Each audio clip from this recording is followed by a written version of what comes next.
40 गावात लाचखोरीचा पर्दाफाश. खासगी इसम 4,000ची लाच घेताना रंगे हात पकडला.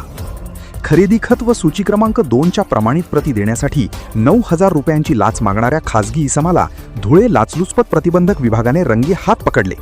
ही कारवाई सोमवारी 4 मे 2026 रोजी 40 गाव येथे करण्यात आली.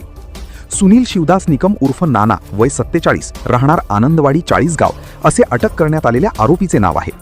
तक्रारदार हे पिलखोड तालुका 40 गाव येथील रहिवासी असून त्यांनी त्यांच्या प्लॉटच्या खरेदी खत व सूची क्रमांक 2च्या प्रमाणित नक्कल मिळवण्यासाठी दुय्यम निबंधक कार्यालयात अर्ज केला होता. त्यावेळी कार्यालयात उपस्थित असलेल्या निकम याने या प्रती देण्यासाठी तब्बल 9,000 रुपयांची लाच मागितली.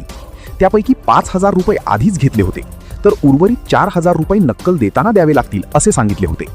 तक्रारदाराने लाच देण्यास नकार देत धुळे येथील एसीबी कार्यालयाशी संपर्क साधला.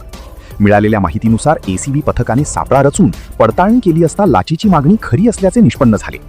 यानंतर सापळा कारवाई दरम्यान आरोपी निकम याने तक्रारदाराकडून 4,000 रुपये लाचेची रक्कम स्वीकारताच एसीबी पथकाने त्याला रंगे हात पकडले. या प्रकरणी भ्रष्टाचार प्रतिबंधक कायदा कलम 7 अन्वये गुन्हा दाखल करण्यात आला आहे.